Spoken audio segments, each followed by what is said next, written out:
Boa noite a todos a todos e todas. Vamos rapidamente aqui dar sequência ao nosso painel. E nós já estamos aqui com horário bastante adiantado, até que os nossos debates são muito profundos e a gente acaba até ultrapassando um pouquinho nossos horários. Mas já estamos aqui todos apresentados, né, Neto, Clemente, Rita? E vamos, então, para o último debate do dia de hoje. E o tema nosso aqui é eleições 2026. O Brasil em disputa e o papel da classe trabalhadora. O Brasil está diante de uma... As eleições de 2026 não serão apenas uma disputa eleitoral, uma mera disputa. O Brasil estará diante de uma encruzilhada histórica.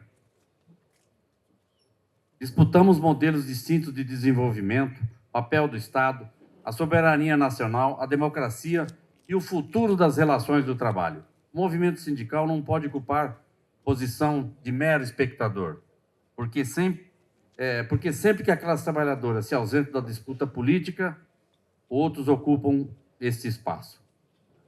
A pergunta do painel qual é o papel da classe trabalhadora na disputa pelo Brasil que surgirá após as eleições de 2026, ou seja, a partir de janeiro de 2027? Nós temos aqui a Rita Serrano, o Clemente e o Antônio Neto, que vão participar desse debate. Inicialmente, nós vamos ter aqui 20 minutos para a exposição, um bloco de perguntas e as provocações dos debates finais. Então, vamos aqui para a primeira rodada de perguntas. Nós vamos dar preferência para a Rita, para as mulheres, sempre, né, Neto? Sempre. Então, Rita, você foi contemplada aqui, foi eleita. Rita, o Congresso eleito em 2026 pode definir os rumos das próximas décadas? Por que a classe trabalhadora precisa olhar para além das eleições, para além da eleição presidencial? Obrigado. É um prazer estar com vocês aqui hoje. Obrigado, Neto, pelo convite. É um prazer. Eu estava com o Clemente ontem numa reunião, estamos hoje aqui novamente. E essa efervescência, né, de discussões, de debates, é extremamente importante, porque começo dizendo que eu acho que a gente anda carecendo, né, de espaços de reflexão, de pensamento. Eu só vou pedir licença, porque eu não consigo falar sentada, acho que é mal de... Como eu já dei aula, né, então a gente fica com a mania de ficar de pé. Bom, com relação à sua questão, né, e à questão do seminário, que são as eleições, eu poderia devolver a pergunta para a plateia, né? Afinal, o que é que a classe trabalhadora disputa? O que é que nós disputamos agora? O que é que nós disputamos constantemente? Falamos aqui na mesa anterior de direitos que nós disputamos, obviamente. A eleição nós disputamos, obviamente, porque, dependendo de quem é eleito, nós sabemos que a situação vai piorar. Mas, afinal, o que significa tudo isso? Na verdade, nós disputamos projetos. E o que está em debate na sociedade é o que a gente chama de hegemonia. Nós estamos disputando a hegemonia. Esse é nosso papel. E a hegemonia, já dizia Antonio Gramsci, né, que é um filósofo italiano, o que é? A hegemonia é quando você tem uma linha de pensamento que é dominante na sociedade. E eu brinco na faculdade, estou fazendo doutorado, e aí eu brinco lá com meus colegas dizendo o seguinte, né, que antes os empresários, a classe dominante, o capitalismo, ele queria a nossa força de trabalho. A gente vendia a força de trabalho. Hoje, eles querem nossa força de trabalho, nossos corações e nossas mentes. Eles não querem só a nossa força de trabalho, eles querem muito mais que isso. E a hegemonia se dá pelos costumes, pela cultura. Por exemplo, quando uma mulher vai para um espaço de poder, eu fui presidente dos sindicatos bancários do ABC e depois tive a honra, em 2023, de ser presidente da Caixa, indicada pelo presidente Lula. E quando a gente vai para esses espaços de poder, seja no sindicato ou mesmo no ambiente empresarial, nossa capacidade é questionada o tempo todo. Eu era dirigente sindical do sindicato de maioria de homens e era interessante que o tempo todo tinha conflito com as coisas que nós discutíamos, até eu perceber que, na verdade, eu era minoria.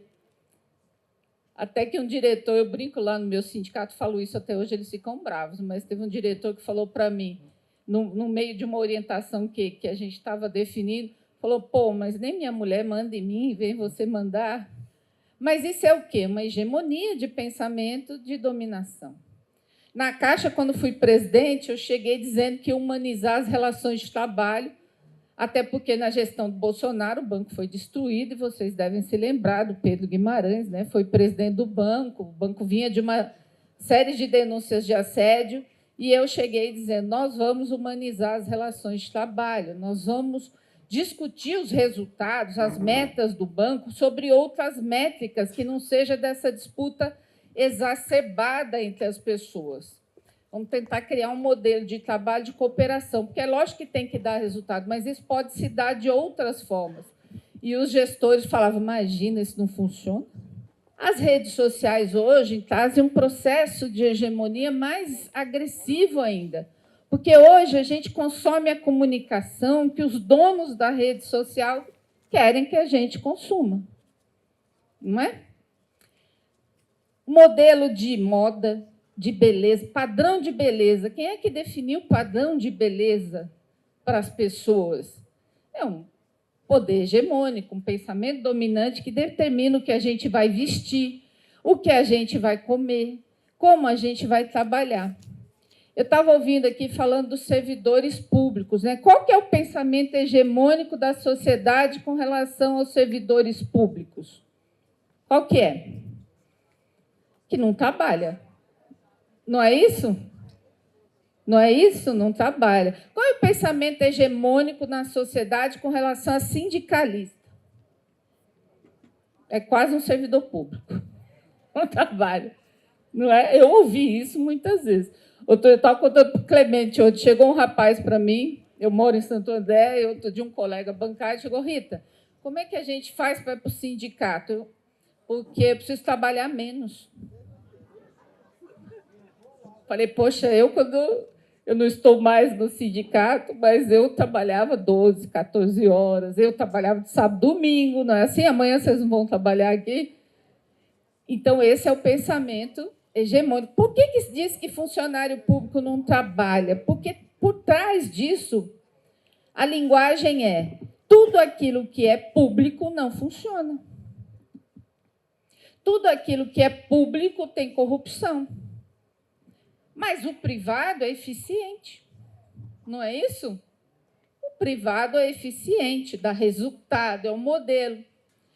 Quando, na verdade, quando a gente pensa em corrupção e vê o caso Master agora, a gente fica claro que a corrupção ela sai do setor privado para o setor público, se pegar o Master e o BRB como exemplo.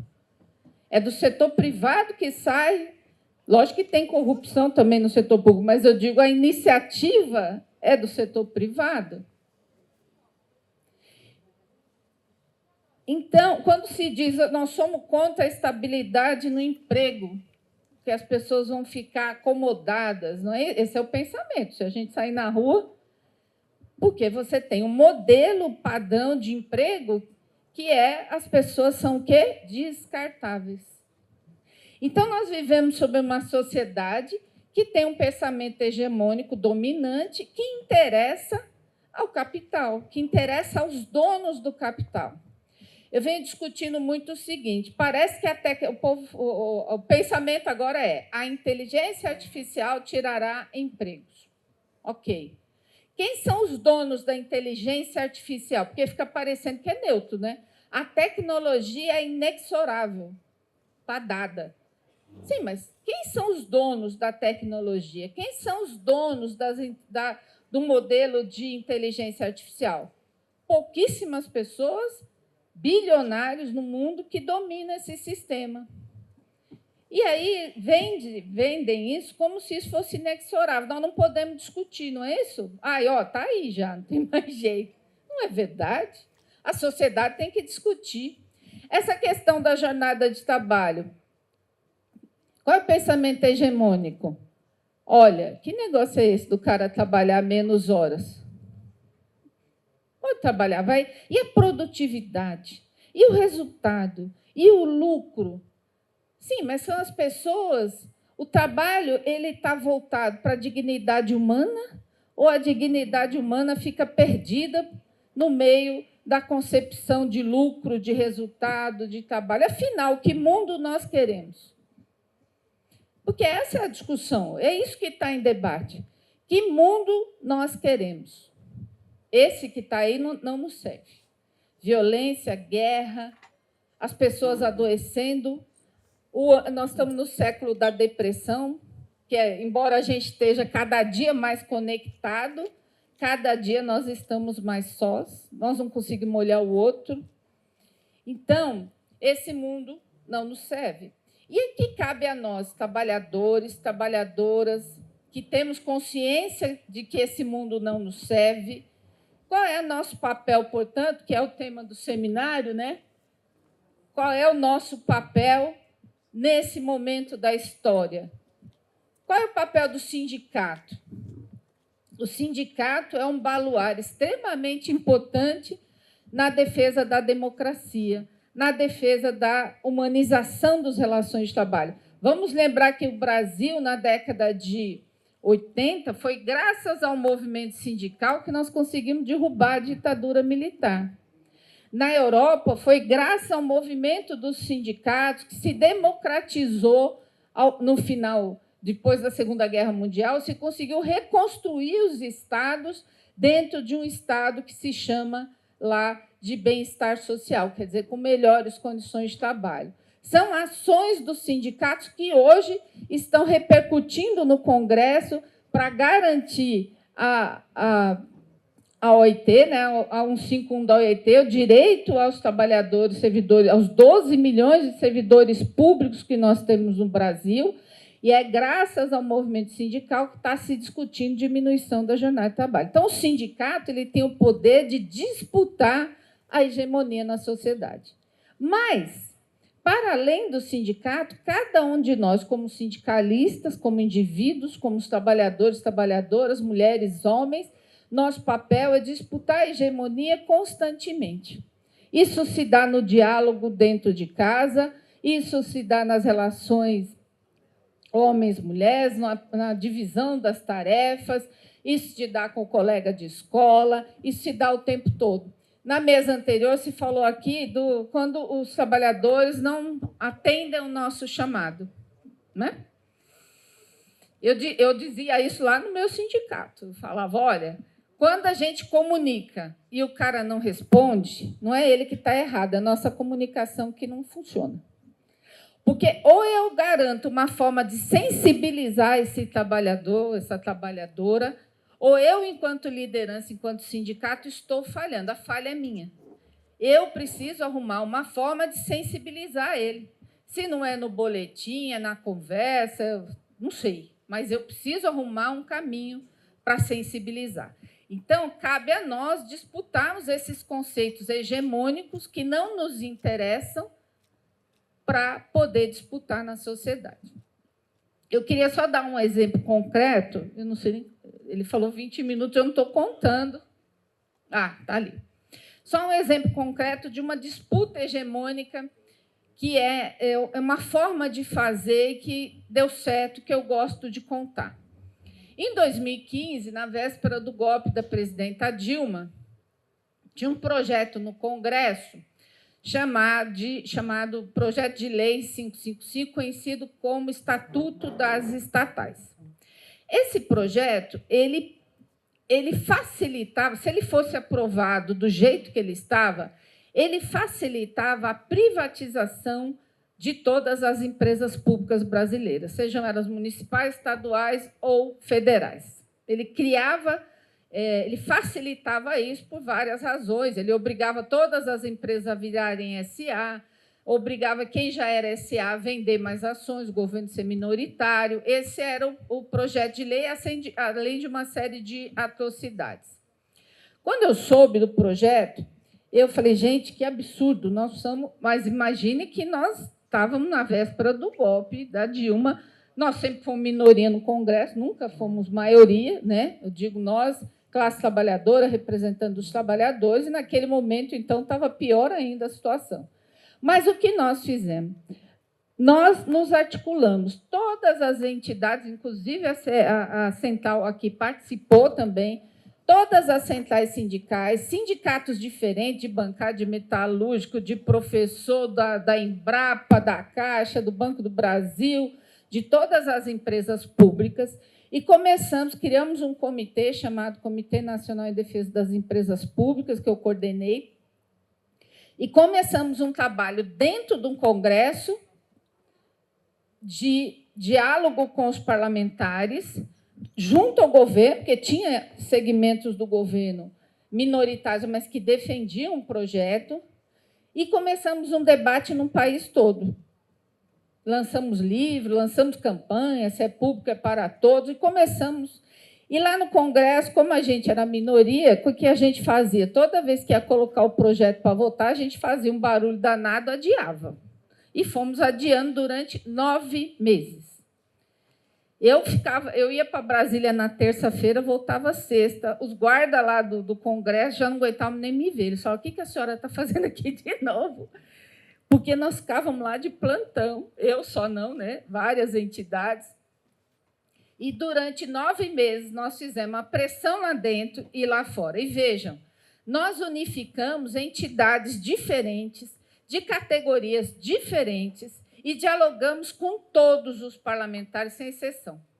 Eu, por exemplo, conversei com o Collor, com todos os parlamentares de direita que eram a favor do projeto. A gente não se furtou a conversar com ninguém para dizer dos prejuízos daquele projeto para a sociedade. Não para a nossa corporação, né? Eu sou da Caixa, o prejuízo é para a Caixa. Não, prejuízo para a sociedade daquele projeto. E vejam só, bem na véspera, inclusive, do golpe, lá em 2016, nós conseguimos derrotar o projeto e todas as cláusulas que previam a privatização. Ele foi sancionado, existe o Estatuto das Estatais, mas aquelas cláusulas que acabavam com privatizavam, facilitavam a privatização, foram derrubadas. Então, eu quero só dar esse exemplo de como você pode fazer uma disputa de hegemonia, de conceito, e nós vamos disputar na sociedade, nós vamos sessão em Câmara Municipal, em Assembleia Legislativa, mas nós vamos fazer o quê, gente? Nós vamos falar com os diferentes. Nós não falamos só com quem pensava igual a gente. A gente teve que falar com todo mundo, dentro do Congresso, fora do Congresso. Nós fomos em debate onde a maioria defendia privatizar, e nós fomos lá dialogar sobre os prejuízos disso, o que isso significava na prática. Então, para encerrar aqui, que meu tempo venceu, dizer que o que está em disputa no Brasil hoje, nessas eleições, é projeto. Que país nós queremos? Só que, para além desse projeto, para além dele, a nossa disputa é todo dia, toda hora, porque nós temos uma ideologia dominante que é dominadora dos trabalhadores, que não nos interessa, ela não prevê a cooperação, ela prevê a competição, ela prevê a violência, ela prevê a disputa, ela prevê a solidão, porque nós vivemos uma geração de solidão, onde a gente não partilha, onde a gente não dialoga, e nós precisamos, para ganhar hegemonia, falar com quem é diferente. E aí nós vamos ter mais facilidade para eleger outro Congresso, para reeleger o presidente Lula, mas, principalmente, nós vamos ter mais poder para mudar esses conceitos da sociedade, para mudar nosso dia a dia e deixar, né, um mundo, um Brasil melhor para os nossos filhos. É isso. Obrigada. Obrigado, Rita. Parabéns, excelente exposição. O que está em disputa é exatamente isso. São projetos, e o nosso projeto é baseado nos interesses dos trabalhadores, na democracia, na soberania. E já disse um filósofo que antecedeu Antônio Gramsci, que a ideologia dominante é a ideologia da classe dominante. É com ela que nós disputamos segundo a segundo, né, Neto? As nossas ideias. Clemente, vamos passar para o Clemente agora. Quais serão as grandes disputas estruturais do próximo período após as eleições de 2026? Bom, boa noite. É um prazer estar aqui com vocês, com a Rita, Egeia, Neto. Parabéns aí à CSB por mais esse belíssimo encontro, essa atividade que vocês fazem aqui, pela organização, pelo debate, pela qualidade dos debates que fazem nesse encontro. Olha, a Rita já colocou, acho que a disputa estrutural que nós temos é em relação a um projeto. Nós temos que ter consciência que esses 4 anos foram anos de reconstrução, ou seja, o presidente Lula recebeu um país destruído. Eu fui, depois, coordenador do grupo de trabalho que tratou do tema trabalho na transição do presidente Lula, e nós reconstruímos o projeto do Ministério do Trabalho para que, em 1º de janeiro, o ministro Marinho assumisse, tendo a estrutura do Estado brasileiro recepcionando novamente a reconstrução do Ministério do Trabalho. Vou contar só um fato para vocês, para a gente ter noção do que é a destruição. Havia uma determinação do vice-presidente Alckmin que nós deveríamos procurar todos os ministros do, então, governo. E tinha um ministro da Economia, que tinha um secretário que cuidava da área do trabalho, que, na verdade, cumpria a função de ministro do Trabalho. Nós o conhecíamos já há alguns anos aqui de São Paulo, eu conhecia, e nós batemos a porta, marcamos uma ida ao Ministério do Trabalho, então Secretaria do Trabalho, eu e Laís Abramo. Laís Abramo coordenava comigo, fazia a co-coordenação desse grupo do trabalho. Chegamos lá, o secretário nos recebeu. Quer criar isso mesmo. Agora o Neto lembrou. Daí, no finalzinho do governo, eles criaram o ministério para dar um cargo para o candidato no Rio Grande do Sul, Onyx Oliveira. Agora é isso mesmo. Isso mesmo. Onyx Lorenzoni, exatamente. Então, ele já era ministro do Trabalho, ele disse, Clemente, a decisão aqui desse governo foi: nós não vamos atrapalhar as empresas. Nós não vamos, Ministério do Trabalho, nós não vamos atrapalhar as empresas. Então, o que nós fizemos? Todas as políticas que podiam criar problema para as empresas foram canceladas. Não tem erradicação do trabalho escravo, trabalho infantil, está tudo erradicado do Ministério. Foi isso. E o que nós fizemos? Nós pegamos auditores fiscais e pedimos para eles arrumar o Ministério. Então, nós arrumamos os computadores, as salas, as divisórias. O Ministério está ajeitadinho. Aí eu perguntei para ele, ministro, qual é a equipe que tem aqui? Eu não sei direito, mas eu já sabia. Quando o ministro Marinho assumiu, em pontos, o Ministério tinha mais ou menos 2.500 pontos para distribuir encargos e constituir a equipe. Eles nos entregaram o Ministério com 600 pontos. Nós conseguimos lutar para chegar em 1.200 pontos. Isso significa que o ministro do Trabalho não tem hoje nenhum assessor responsável para fazer o desenvolvimento temático. O ministro não podia indicar superintendente, porque os superintendentes tinham que ser todos de carreira, porque não tinham pontos para trazer gente de fora. Tal é a destruição. Portanto, não é só uma destruição de política, é uma destruição da estrutura do Estado. Eu fui convidado para participar do Conselho de Administração do BNDES.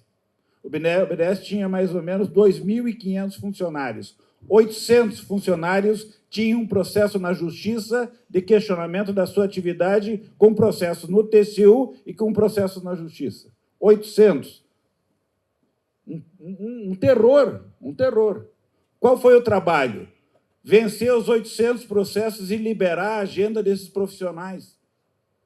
3 anos o Ministério ficou trabalhando para liberar processos que estavam na Justiça questionando a decisão, o encaminhamento, a assinatura, o chamado apagão das canetas. Ninguém coloca mais a sua assinatura em nada com medo de que o seu CPF vá resultar em uma impugnação. Você fica impugnado para fazer qualquer coisa e vai ter que devolver o recurso. Bom, um caos. Reconstruir o Estado foram 4 anos, e eu ouso dizer que talvez o presidente conseguiu reconstruir 70%, 60%. Vai concluir o 4º ano e não vai conseguir reconstruir tudo, porque tem coisas que eles fizeram com mudança constitucional. Por exemplo, hoje, uma parte do recurso do FAT é destinado para financiar a Previdência. Uma distorção. O FAT não foi criado para financiar a Previdência. Esse ano, mais ou menos, 25 bilhões vão sair do Fundo de Amparo ao Trabalhador para fazer formação profissional, seguro-desemprego, financiar a geração de emprego, para financiar a Previdência. Nesse período todo, desde que eles mudaram a Constituição, mais de 100 bilhões para o FAT, para a Previdência. Nós conseguimos mudar isso? Não, porque isso exige uma emenda constitucional e nós não temos os votos necessários para fazer a mudança constitucional. Então, tem coisa que nós não conseguimos refazer. Estou colocando isso por quê? Porque sair de uma estratégia de reconstrução do país e passarmos a ter uma estratégia de um projeto não é uma mudança qualquer.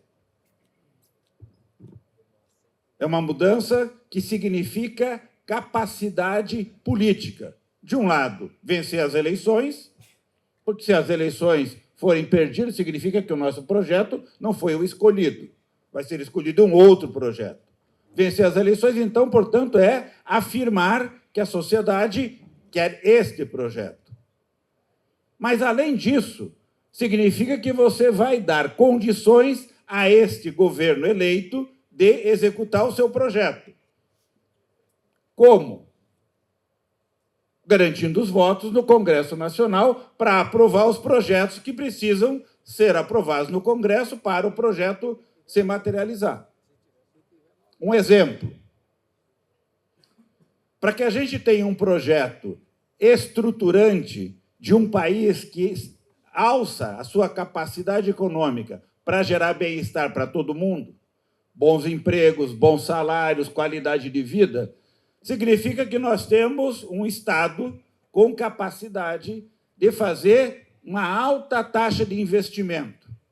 Investir em infraestrutura econômica, portos, aeroportos, estradas, energia elétrica, infraestrutura social, escola em tempo integral, creche em tempo integral, formação profissional continuada, capacidade de produzir inovação, investimento em ciência, tecnologia, investimento. Quanto que nós precisamos a mais por ano do orçamento em investimento? Se a gente quer fazer transformação estrutural no país, mais ou menos 500 bi por ano. 60 bi os parlamentares já levam em emenda parlamentar desvinculada de tudo isso. Fazem o que querem. Inclusive, financia filme interessante, né? Um filme que custa 2 vezes mais o melhor filme que nós tivemos na história para financiar a história de um ex-presidente que vai aparecer como herói. A galera descobriu hoje que não tem nem contrato assinado, né? Então, foram 140 bi transferidos para financiar um filme que não tem contrato. Mas é isso.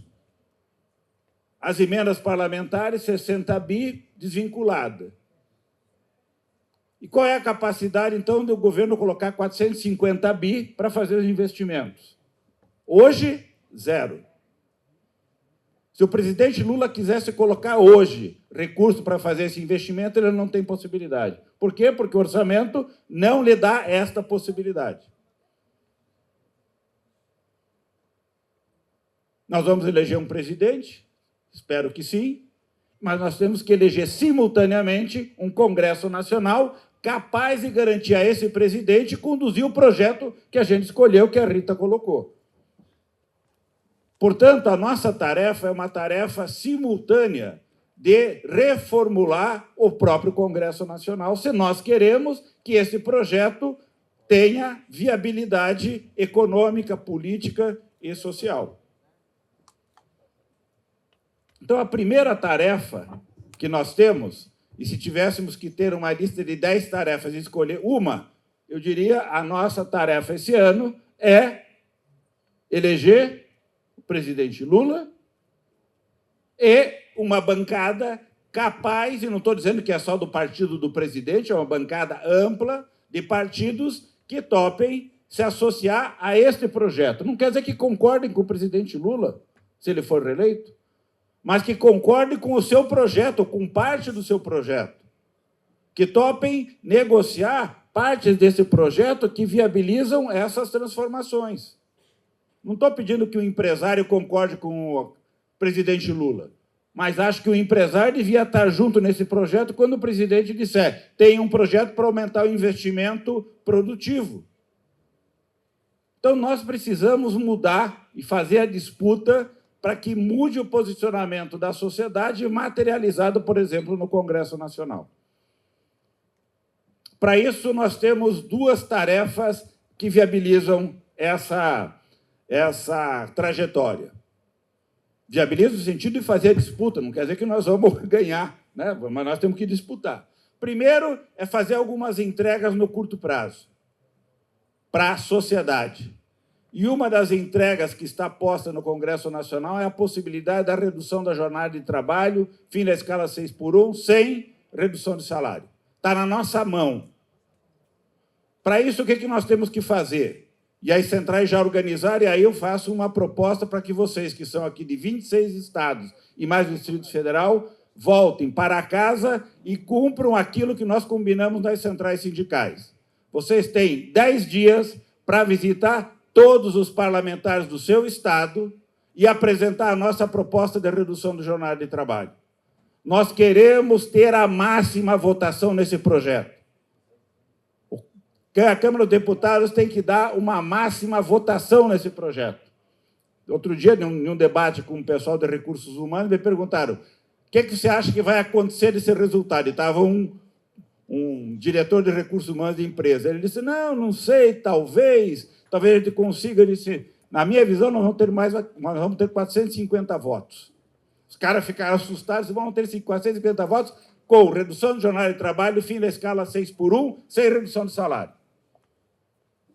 Nós temos que afirmar, nós temos que disputar isso, nós temos que conseguir esses votos.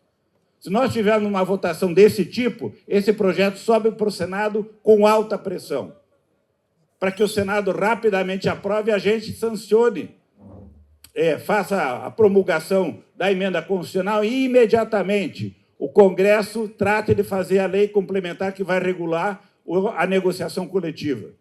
Nós estamos tratando com o relator, que vai estar aqui, o presidente da comissão, Alencar, e o Léo Prats, que não é projeto que vai regulamentar a escala, o fim da escala, que esse projeto, na verdade, dê aos sindicatos o poder de negociação da regulação das escalas de trabalho. E, para isso, fortaleça o sindicato. Para isso, fortaleça a negociação, inclusive dando solução à questão do financiamento. Então, nós estamos propondo incluir nesse projeto a valorização do sindicato e o fortalecimento da negociação coletiva. E por que isso é importante? Porque essa é uma entrega fundamental. A pesquisa que nós fizemos, as centrais fizeram 4.000 respondentes no Brasil todo, o que os trabalhadores responderam? Assalariado, servidor público e trabalhador informal, autônomo, conta própria, todas as pessoas com idade de trabalhar de 16 a 65 anos foram entrevistadas em uma amostra. 3 em cada 4 respondentes disseram que reduzir a jornada de trabalho e o fim da escala por 6x1 é uma prioridade. Nós temos mais de 70% da sociedade dizendo que esta é uma pauta prioritária, portanto, conquistá-la significa uma identidade com o nosso projeto. Segunda proposta que nós temos que avançar e que está na nossa mão avançar é o projeto que trata da regulamentação do direito de negociação coletiva para servidores e servidoras públicas. São mais ou menos 12 milhões de trabalhadores e trabalhadoras do setor público que não têm o direito de negociação. Nós propusemos ao presidente Lula, ele criou um grupo de trabalho, a representação dos servidores, junto com o governo, elaboraram um projeto. O projeto está na Câmara dos Deputados. Nós nos reunimos com o presidente Hugo Mota, né? André. E o André Figueiredo, por compromisso do presidente Hugo Mota conosco, disse: eu vou, no que aprovar na Comissão da Constituição e Justiça, eu vou fazer a designação do relator, e designou um relator que tem tudo a ver com a nossa agenda, que tem o compromisso com essa agenda. E ele nos disse: eu vou até meados de junho soltar esse relatório para ir para a votação no Congresso. Então, nós temos grande chance de aprovar o direito de negociação coletiva finalmente nesse Congresso. Uma entrega para 12 milhões de trabalhadores. Portanto, nós temos duas entregas importantes. Por que elas são importantes? Porque elas dinamizam a nossa próxima tarefa, que é a principal. Nós temos a tarefa de fazer o processo eleitoral da melhor maneira possível. As centrais sindicais juntas, as centrais reunidas no fórum, fizeram uma plenária em São Paulo, uma plenária em Minas Gerais e uma plenária no Rio de Janeiro. Mapeamos as 60 maiores cidades em São Paulo, 60 maiores cidades em Minas Gerais, 30 maiores cidades no Rio de Janeiro. E identificamos que nós temos 45 mil dirigentes sindicais nessas cidades. 45 mil dirigentes sindicais. Se cada um de nós fizer o trabalho que tem que ser feito, nós temos uma capacidade de mobilização e levar o nosso projeto para as bases, para apresentar, colocar em disputa, colocar em debate, mostrar o que nós estamos conquistando, mostrar o que nós conseguimos avançar. Para quê? Para reforçar o projeto que nós queremos apresentar para frente. Qual é o projeto que nós queremos apresentar para frente? É o projeto de crescimento econômico, de valorização da vida, de recuperação do meio ambiente, de promoção de uma economia que gera emprego de qualidade, de uma economia que tem capacidade de responder às demandas sociais, de bem-estar, qualidade de transporte, moradia, saúde, educação e assim por diante. Que tem uma inserção internacional soberana, que respeita a diversidade no seu território de culturas e assim por diante. Portanto, nós temos uma tarefa que é uma tarefa fundamental para que a gente tenha a projeção de um projeto para frente. E por que não é uma eleição qualquer? Porque o projeto oposto a ele é um projeto frontalmente contrário a todos os valores que nós defendemos. Inclusive, naquele projeto com o qual nós vamos disputar, este encontro aqui é um encontro de uma entidade criminosa, que reúne bandido. Isso é a afirmação do presidiário, que era presidente, tão logo foi eleito, naquele cercadinho que ele falava com a imprensa, ele disse: essa coisa sindical é de entidade criminosa e quem está lá é bandido. Eu vou acabar com essa raça. E passou 4 anos tentando acabar com a gente. Espero que a gente tenha clareza que este projeto é um projeto contra a democracia e, neste projeto, cuja democracia é destruída, a base da sua destruição está, entre elas, atacar e destruir o movimento sindical. Não há sociedade democrática que não tenha um movimento sindical livre e forte. Nós somos um dos maiores movimentos sindicais do planeta. Um dos poucos na história da humanidade que elegeu por 3 vezes um operário presidente da República. Não tem em nenhum outro país um movimento sindical com essa capacidade.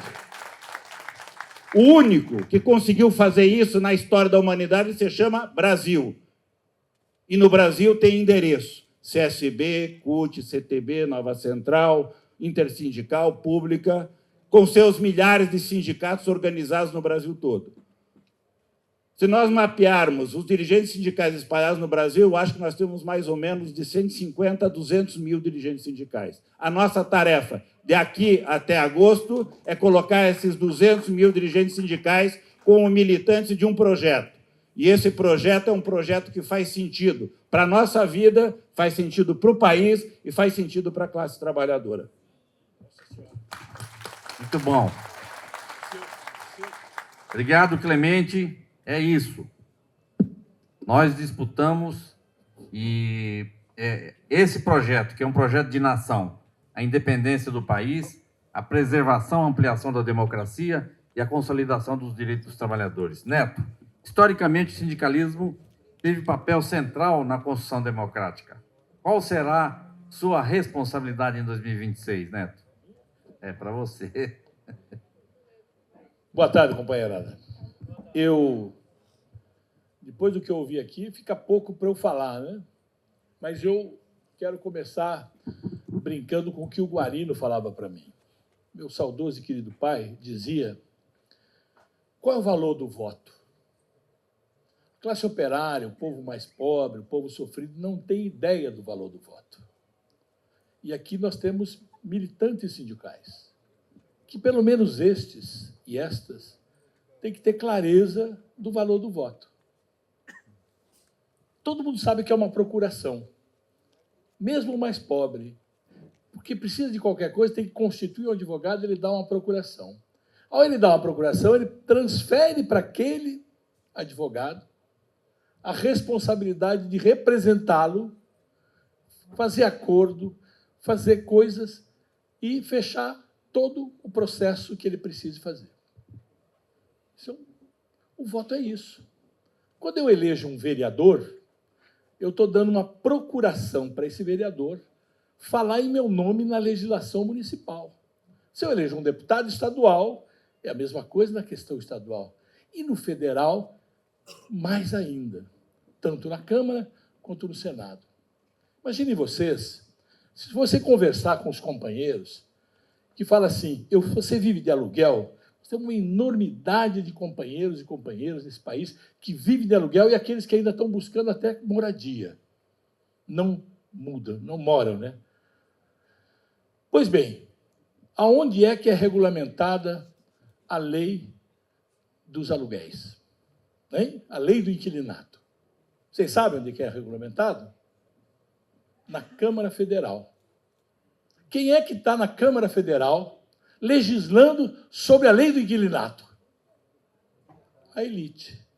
E ela vai legislar pensando no aluguel para a classe operária, para os trabalhadores, vai legislar dessa forma? Ela vai legislar para quem os elegeu. Ela vai legislar para quem os sustenta. E aí você começa a ir para todas as outras questões e você vai ver que, efetivamente, a importância do voto é fenomenal. E é a única coisa que o pobre, o rico, o preto, o branco, o homem e a mulher têm o mesmo valor, um voto. E essa é de uma responsabilidade muito grande para nós. E nós, dirigentes sindicais, temos que ter, e nós temos, né, todo o nosso aparato de comunicação.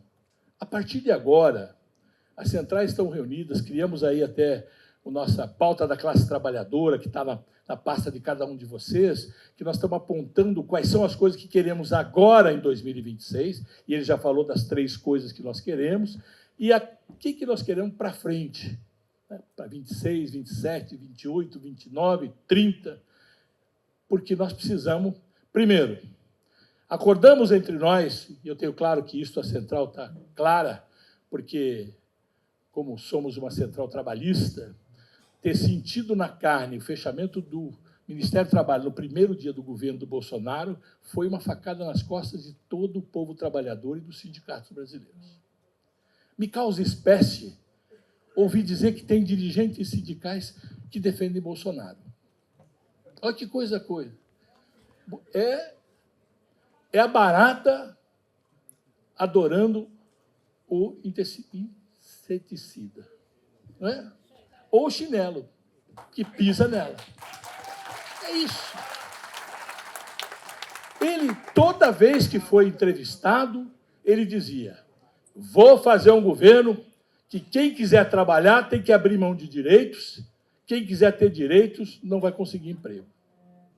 E aí nós vimos, durante o programa de transição, que eu fiz parte da comissão que estivemos lá representado, que fomos ver lá no Ministério do Trabalho, que foi constituído para responder uma denúncia nossa na OIT, porque não tinha tripartismo no Brasil, porque você não tem Ministério do Trabalho, não tem Conselho Nacional do Trabalho, não tem a relação, mas foi para inglês ver. Aí você vai ver que não tem. Aliás, foi o único ministro que fez transição dos cargos. Foi o único ministro, esse é do Trabalho, que está preso agora, né? Não é isso? Carlos está preso? Porque ele foi também chefe do INSS, teve todas aquelas coisas. E foi um governo voltado efetivamente para arrebentar com a estrutura sindical, arrebentar com os trabalhadores. Olha, teve 2 MPs. MP é aquela que, quando você emite, ela começa a valer. Uma delas foi aquela em que ele disse que, para cobrar a mensalidade dos seus associados, você tem que mandar um boleto para a casa dele, proibindo desconto em folha. Né? Na véspera do Carnaval, ou seja, um mês antes do 1º de março. Né? Aí teve toda aquela reforma trabalhista, que não foi ele que fez, ele só aprofundou as problemáticas. Agora, vejam vocês, a gente fez que essas 120 dias depois, ela foi micada, ou seja, ela não passou, porque nós fizemos pressão no Congresso. Não é isso? Agora, vejam vocês, nós temos um compromisso de um projeto, nós sabemos quais são os 2 projetos. Nós temos um projeto, que é este que está reconstruindo o país, é este que criou uma série de coisas para a classe operária, que deu aí a questão da igualdade da mulher, que foi discutido agora há pouco, que disse que está na CLT, lei desde 43, quando o Getúlio instituiu, está lá, mas como é que você pune? Precisa ter controle. Esta lei complementar veio para você ter os controles de que, efetivamente, essa política que estava lá deva ser incluída e ser acompanhada. Segundo, isenção do imposto de renda. A nossa luta, o Clemente é o coordenador do Fórum das Centrais, sabe disso. Todas as reuniões com o presidente da República, nós dizíamos, a tabela do imposto de renda está defasada em 140%. Vou repetir para vocês, a tabela do imposto de renda está defasada em 140%. Então, durante o primeiro governo Lula, ele corrigiu as tabelas. Durante o governo Fernando Henrique, todos os 8 anos não foi corrigida a tabela do imposto de renda. Tivemos inflações de 20%, todo o país. Aí você veio, ele não deu a inflação, ele dava a meta, 4,5%. Corrigiu 4,5% todos os anos. Aí veio até a Dilma, aí veio Temer, não corrigiu, Bolsonaro não corrigiu. Então, a defasagem, acumulando Fernando Henrique mais Temer e Bolsonaro, estava em 140%. Vocês têm ideia do que significa isso? Faça a conta. Significaria dizer que o início de tributação para os trabalhadores assalariados do Brasil seria de R$ 9.500. Ou seja, até R$ 9.500 estariam isentos todos os trabalhadores de pagar imposto de renda. Era só corrigir a tabela do imposto de renda. Não precisava mexer mais nada. Agora, nós sabemos que não temos correlação de força no Congresso. E aí vem a segunda problemática nossa. Então, como é que eu faço para atualizar a tabela? O esquema preparado pelo Fernando Haddad foi dizer o seguinte, a gente pode começar, primeiro, isentar até 2 salários mínimos. Foi o que foi feito.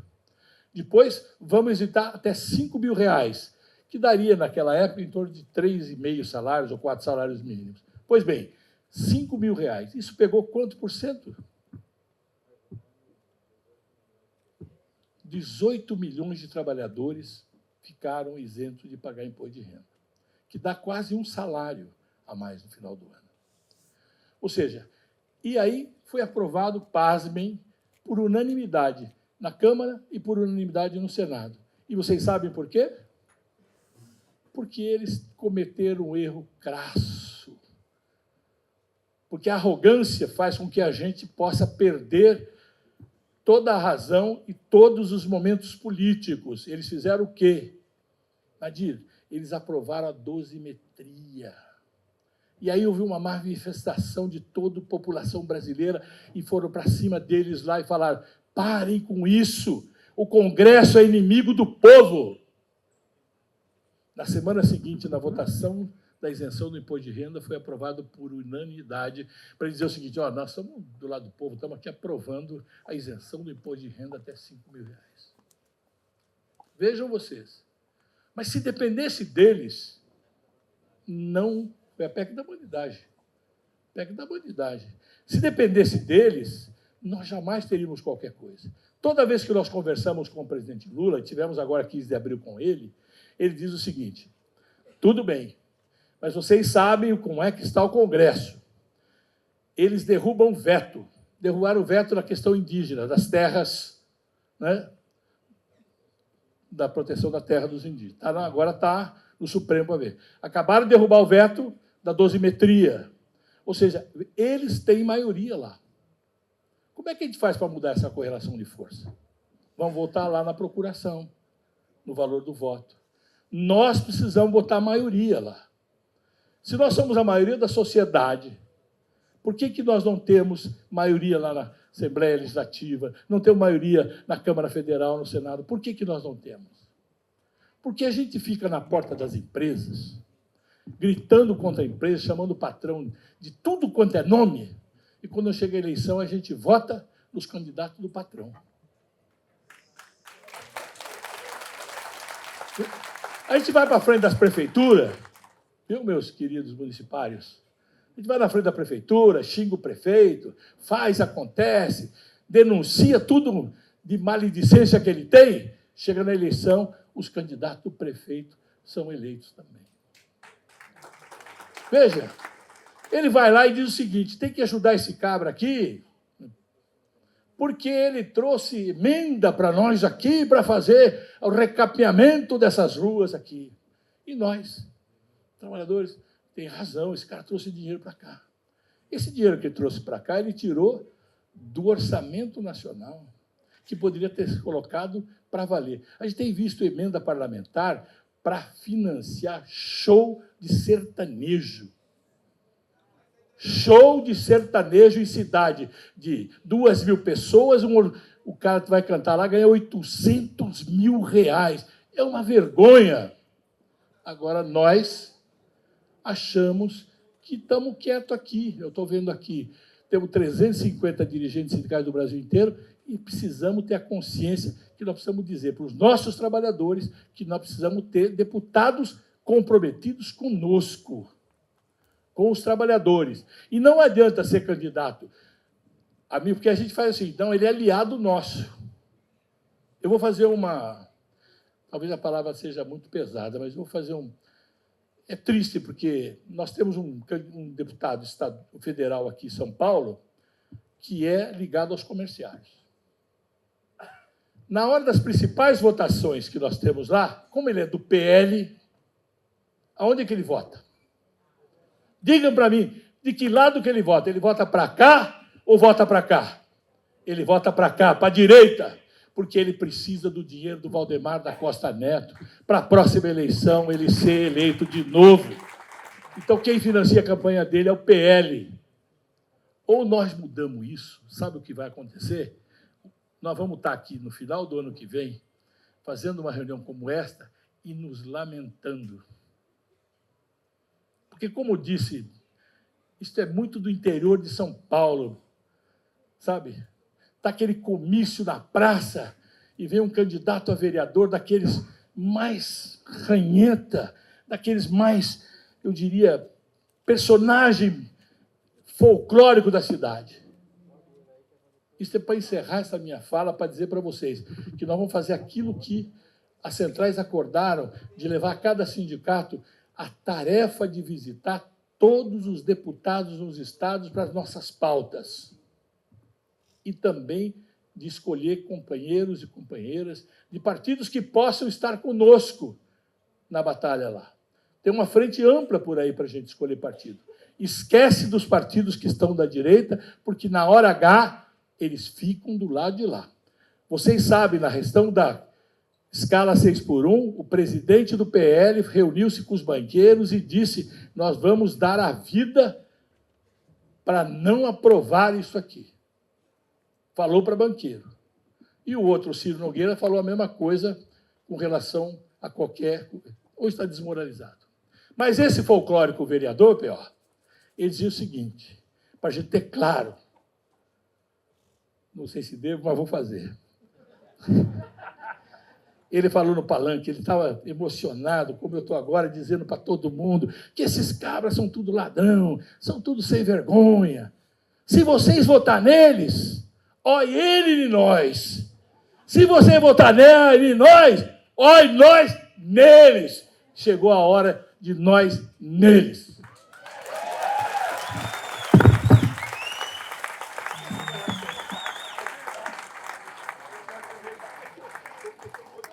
Aconteceu um acidente aqui, Neto. Mas é isso aí. Nós neles. Olha, gente, não vale eleger o Lula e não eleger uma maioria na Câmara e no Senado. Nós precisamos dar aquilo que o presidente tanto reclama, né, Neto? Eu preciso de maioria. Então, nosso compromisso é eleger o presidente Lula, reeleger o presidente Lula, Lula 4.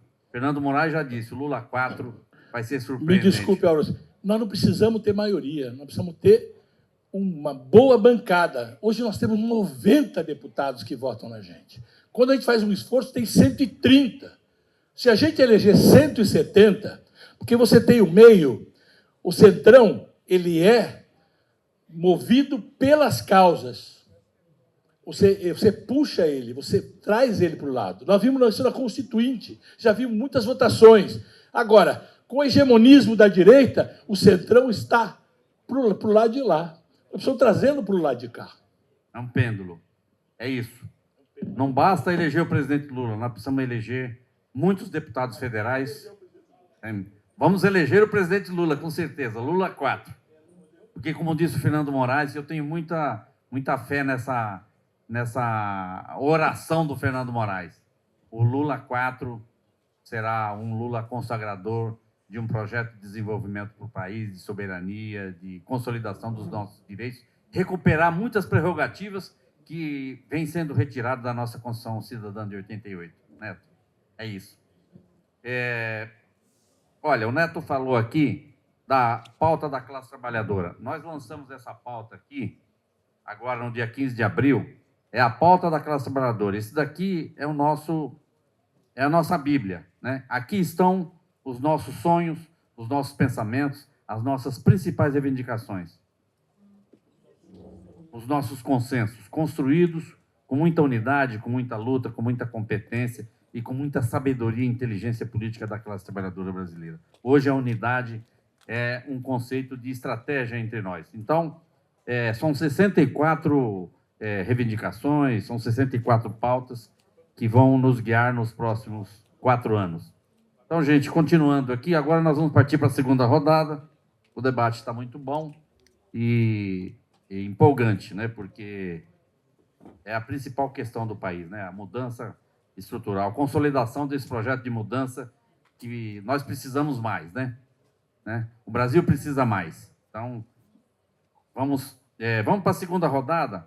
Rita, o Brasil discutirá economia, emprego e Estado.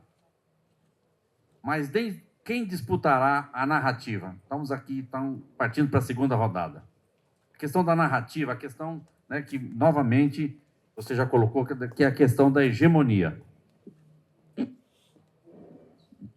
Depois do Neto aí, né?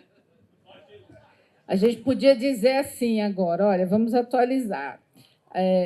Se diz que o Congresso, a representação do Congresso era BBB, né? Bala, boi e Bíblia. Agora é bala, boi, Bíblia e tem também o grupo do Master. Não é isso? Então, assim, este Congresso, na verdade, não nos representa. Ele não nos representa. Ele não representa mas a grande maioria dos trabalhadores e trabalhadoras do Brasil. Essa é a questão. Ele não nos representa. Você tem... não chega... Eu estou sem os números aqui, mas nós não chegamos a ter 20% de mulheres, acho que é 18% de mulheres no Congresso. As mulheres são 51% dos eleitores no Brasil. Como é que a gente é só 18% no Congresso Nacional? Esse Congresso representa as mulheres? Não. Quando nós olhamos do ponto de vista dos trabalhadores, a grande maioria ali no Congresso é formada por empresários do setor empresarial, do agro, setor empresarial do agro, e quando a gente pensa em servidores públicos, uma boa parte é da área militar, policial. Então, assim, esse Congresso ele não tem a cara do Brasil, ele não representa os brasileiros e brasileiras, ele não representa os trabalhadores, ele não representa os trabalhadores informais, ele não representa os interesses, de fato, da nação. Então, é inexorável, não tem como você pensar num projeto de país se você não tiver um Congresso que represente, de fato, os interesses do país como um todo.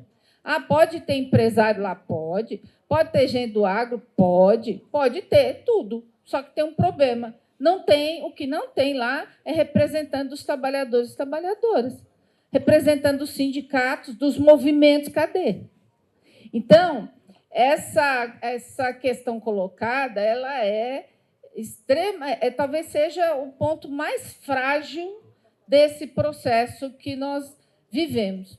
E a outra questão é que nós não podemos também imaginar que o Neto listou aqui, mas assim, você não pode imaginar que o orçamento do país ele esteja na mão do Congresso.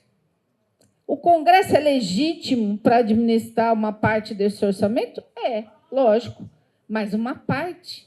Você não pode ter um país, um projeto de nação refém de que o Congresso... E qual é o problema, gente, do orçamento? O problema é que o presidente Lula, quem estiver governando, tem um projeto. Olha, eu vou levar saúde no país todo. Eu vou investir em educação. Ah, eu vou calçar todas as ruas. Eu vou investir no meio ambiente, na preservação.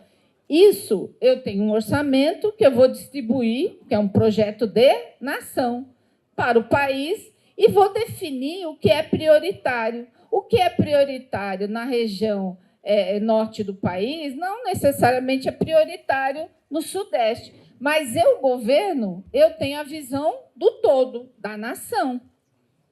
Portanto, eu vou definir quais são as prioridades e vou pegar o orçamento e vou fazer esse investimento para que o país como um todo se desenvolva, para que a vida das pessoas melhore. Ocorre que, quando o orçamento está no Congresso, ali ninguém está, a maioria, né? Não vamos falar de todo mundo, porque não é verdade, mas a grande maioria, o desenho que está lá hoje, não está preocupado com a saúde no país, com a educação, com o meio ambiente. Está preocupado com o dinheiro que eu vou mandar para a minha cidade, para eu ser eleito novamente. E quando isso acontece, e o orçamento, a boa parte hoje do orçamento está nesse controle do Congresso, você pega o dinheiro que é público e ele serve a interesses particulares. Porque ele serve a interesses individuais, interesse de mandatos individuais, e não ao interesse de um projeto nacional. Então, não há dúvida que não basta, lógico, tem que eleger representantes do povo brasileiro, dos trabalhadores, comprometidos com o povo brasileiro, né? Porque tem uns aí que é do povo, mas não tem compromisso com o povo.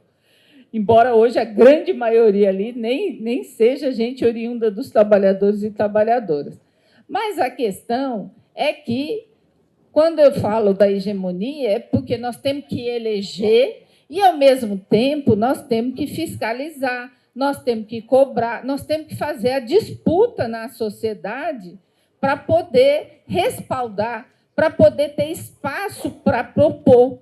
E também nós vamos ter que mudar esse modelo de gerenciamento do orçamento do país, porque, senão, o governo, o presidente Lula, não ganha, mas não consegue gerenciar o orçamento. Ele não consegue desenvolver projetos se ele não tem controle do dinheiro público, do orçamento, para fazer os investimentos que o país precisa. Então, de fato, nós temos uma disputa não grande. Eu não gosto de dizer que essa é a maior, porque sempre foi grande. Quando a gente fala Lula 4, nós temos que lembrar que o presidente perdeu a eleição 3 vezes para ser eleito na 4ª, né? Então, é lógico que o momento presente é sempre para nós o mais difícil, porque é o momento que nós estamos vivendo. Mas se a gente olhar para trás, aqui entre nós, né? Vocês já olharam para trás e assim, quantas coisas nós já avançamos, quantas coisas nós já conquistamos. Então, a gente, de vez em quando, também precisa olhar para trás, porque, senão, a realidade nos diminui. A gente perde a noção da capacidade que nós temos. E, olha, como eu fiquei 30 anos praticamente no movimento sindical, o DIAP, para quem não sabe, eu não expliquei, é o Departamento Intersindical de Assessoria Parlamentar. Eu estou lá tentando dar contribuição da minha experiência. Ele faz a intermediação, na verdade, ele é o articulador das pautas dos sindicatos, das centrais, junto ao Congresso Nacional e ao governo. Então, ele faz essa ponte, ajuda na estratégia e na articulação. Então, hoje, eu estou lá tentando contribuir com essa minha experiência. Mas eu fiquei 30 anos, praticamente, no movimento sindical. Eu não consigo lembrar de quando eu não fui sindicalista, para dizer a verdade, porque barulhenta, encrenqueira, sempre fui. Então, eu não consigo lembrar. Mas eu tinha 25 anos quando eu fui para o sindicato. Então, a gente precisa ter orgulho dessa nossa tarefa, porque remar contra a maré não é fácil. Não é fácil, a gente rema contra a maré. Mas é uma tarefa extremamente grandiosa, porque a capacidade de transformação que nós podemos gerar na sociedade, muitas vezes a gente fala sociedade, parece uma coisa gigante, mas lá no nosso cantinho, lá no nosso sindicato, lá na nossa família, lá, essa consciência que a gente tem de como a sociedade funciona, da disputa de hegemonia, de poder, isso é tão poderoso porque, infelizmente, a maioria não tem. Né? A maioria não tem. E qual é o nosso papel? Levar essa consciência para as pessoas. Agora, precisa ser o quê? Teimoso. Sem teimosia, eu falo que as mulheres, para ocupar espaços, têm que ser teimosas, porque sem teimosia não vai. Então, a gente precisa ser teimoso, a gente precisa falar com os diferentes, a gente precisa ouvir as pessoas e argumentar, dialogar, exercer. Outro dia eu estava num seminário com o Stedley, eu dei muita risada, porque ele falou assim no seminário, puxando, ele estava querendo puxar nossa orelha, né?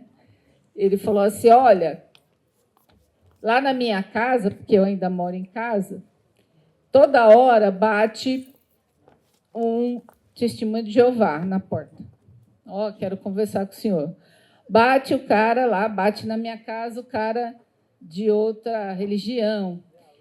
Mas ele queria dizer, ele diz assim, então todo mundo vai na sua casa, ou vendedor, né? Vendedor vai na sua casa para te convencer. Só não bate os sindicalistas, só não bate os movimentos. O que ele quer dizer é o seguinte, nós precisamos catequizar também, nós precisamos dialogar, nós precisamos insistir, né? Porque nós temos consciência, nós sabemos como é que a sociedade funciona, então nós temos que dar a nossa contribuição. E nós vamos ter que insistir. É um saco, né, gente? Conversar, tem hora que é difícil, né? Conversar com os bolsonaristas, conversar com as pessoas, né? É difícil, não é fácil. Mas a gente precisa, porque quem tem a razão, quem tem consciência, quem tem argumento, conversa. E tenta mostrar para o outro a realidade. Porque boa parte das pessoas são conduzidas por essa ideologia dominante. Elas são conduzidas. Nós somos bombardeados. Eu acabei de falar assim, a rede social mostra só o que você quer, o jornal lá da Globo mostra só o que eles querem, não o que a gente quer, não, o que eles querem que você veja. As pessoas são bombardeadas.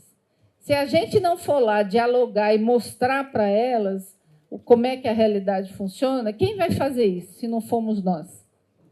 Então, nós temos que cumprir essa tarefa e eu quero dizer para vocês que nós temos que ter muito orgulho dessa função, que é liderar entidades, liderar pessoas, e nós temos um poder maravilhoso, né? Eu falo sempre que a gente tem que... Nosso poder está em gastar saliva, nós temos que gastar muita saliva, nós temos o poder da voz, nós temos o poder do convencimento, e nós precisamos acreditar nisso. E se a gente acreditar nisso, e se a gente conseguir convencer mais gente disso, nós vamos conseguir não só reeleger o presidente, mudar o Congresso, mas nós vamos...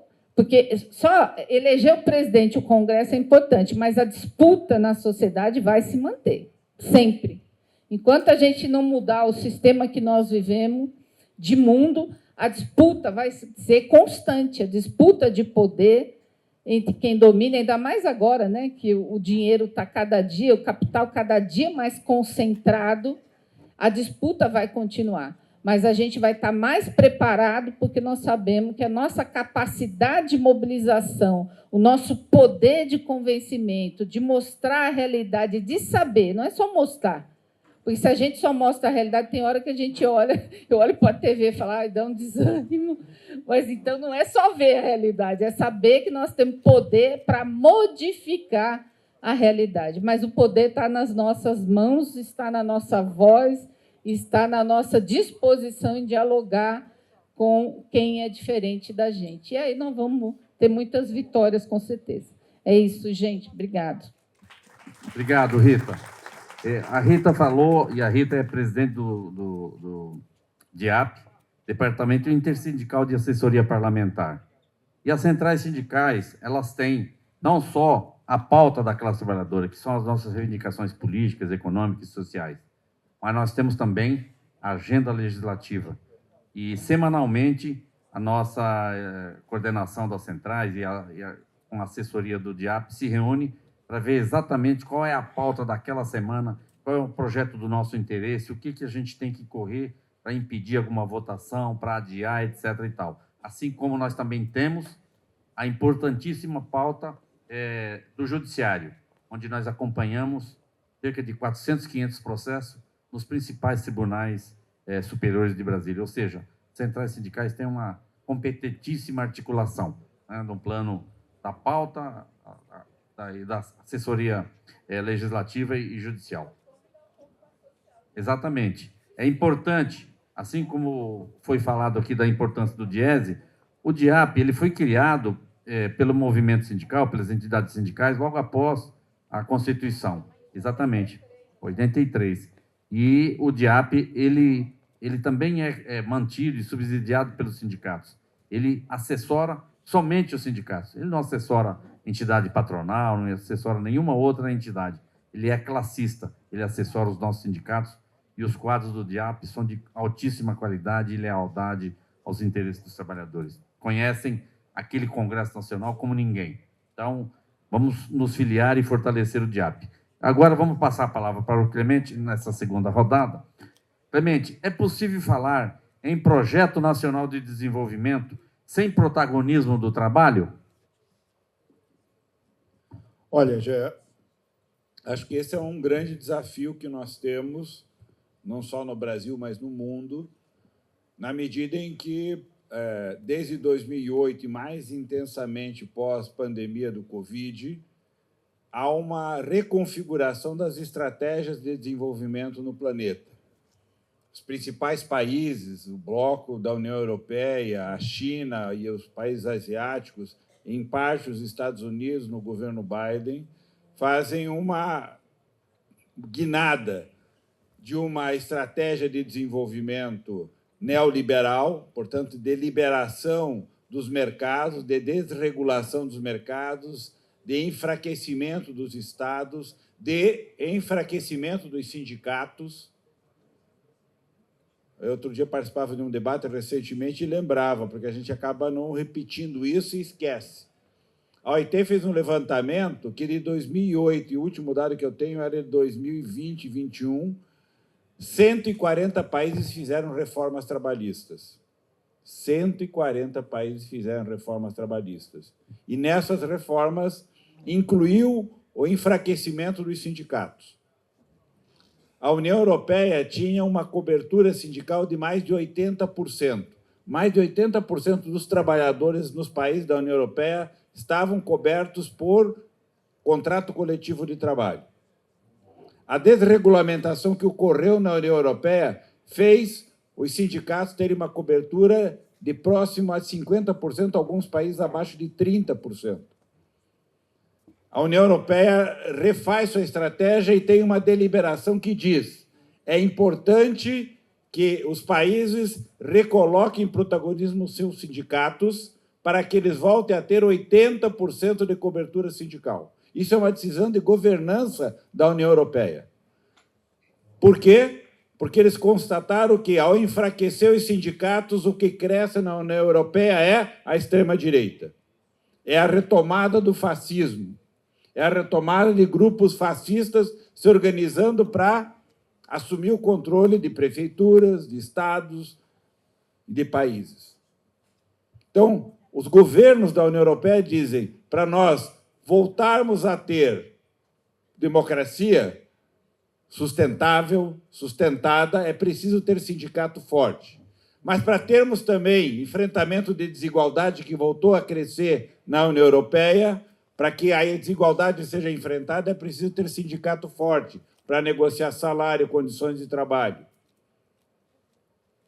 Para termos políticas públicas na área social, é preciso ter sindicato com capacidade de intervenção e formulação de propostas como essas que nós fizemos na pauta da classe trabalhadora. Portanto, do ponto de vista do ator político capaz de protagonizar a agenda do mundo do trabalho, está claro, esta agenda é fruto de uma ação sindical organizada. Agora, transformar isso em um projeto de país é um outro passo. É um outro passo. E não é simples. Por exemplo, a presença da mulher no mercado de trabalho está fortemente limitada pela sobre-responsabilidade que ela tem hoje com a família, com o cuidado, inclusive das crianças. E, na nossa pesquisa, as respostas são claras. As mulheres, predominantemente, dizem qual é a prioridade em termos de política pública? Escola em tempo integral. Porque a escola em tempo integral lhes dá condições de vir para o mercado de trabalho trabalhar. Creche em tempo integral. Creche de segunda a domingo, porque, inclusive, no sábado e domingo, muitas mulheres trabalham fora, trabalham no hospital, no shopping, na farmácia e assim por diante. Bom, se nós queremos ter um protagonismo do mundo do trabalho que implica, em termos de uma visão estratégica de que as mulheres querem estar no mundo do trabalho, defender e propor como política pública escola em tempo integral, creche em tempo integral, é uma política prioritária do mundo do trabalho. Não é só um direito social no sentido da igualdade, mas é também uma política para o mundo do trabalho, porque esse instrumento garante às mulheres condições de estarem presentes no mundo do trabalho, do ponto de vista da relação de uma ocupação ou de um emprego. Formação em tempo integral. Trazer a agenda da formação profissional como uma agenda sindical, e essa não é uma agenda predominante no nosso meio, é fundamental. Por quê? Porque quem está olhando o futuro está dizendo as mudanças são tão intensas no mundo do trabalho do ponto de vista da tecnologia que nós teremos uma vida profissional futura, para quem estiver no mercado de trabalho nos próximos 20, 30 anos, que vai mudar radicalmente o que nós conhecemos como mundo do trabalho. As pessoas passarão a ter, provavelmente, dado o nível de mudança tecnológica e de reorganização das empresas, de 3 a 5 profissões ao longo da vida. Quem está projetando o futuro está dizendo a mudança é radical. Só estará ocupado em empregos de boa qualidade. E se nós queremos uma economia de alta qualidade, significa que a força de trabalho tem que estar altamente qualificada. Como é que a gente faz isso? Formação, investimento em formação. Reduzindo a jornada de trabalho, abre espaço para fazer formação. Mas nós precisamos colocar na nossa pauta sindical o direito à formação contínua. As convenções coletivas e acordos têm que começar a trabalhar de que jeito que as empresas vão oferecer formação profissional contínua. Nós não temos isso como uma prioridade sindical. E nós temos que demandar do governo, por exemplo, a estruturação de um sistema nacional de formação profissional contínua.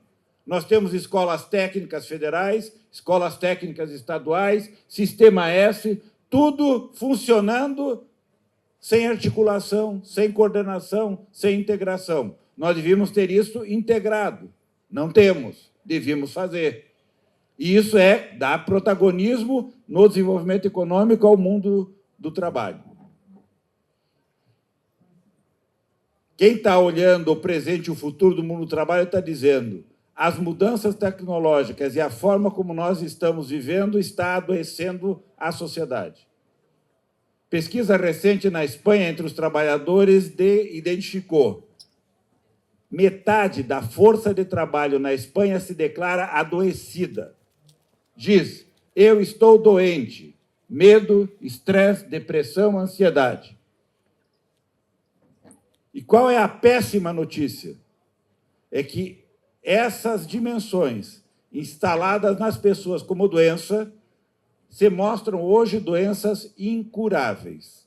Se nós incluirmos com isso o uso de drogas das mais diferentes, sejam elas lícitas ou ilícitas, o uso de remédio, do automedicamento, se você começa a juntar essas coisas todas, nós estamos com uma bomba relógio contando o tempo.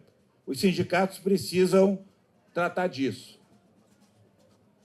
E isso não é só com os jovens, não é só com os trabalhadores maduros, é também com os jovens. Pesquisa que as comissões obreiras, Central Sindical da Espanha, fez com a juventude, na Espanha. Foram entrevistar os jovens. Perguntaram para os jovens: você está feliz? 5 em cada 5 disse sim.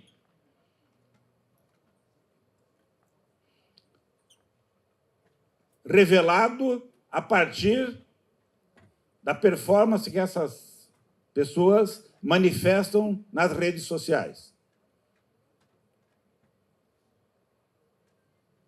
Diante dessa resposta, as comissões aprofundam essa pesquisa em conversas qualitativas.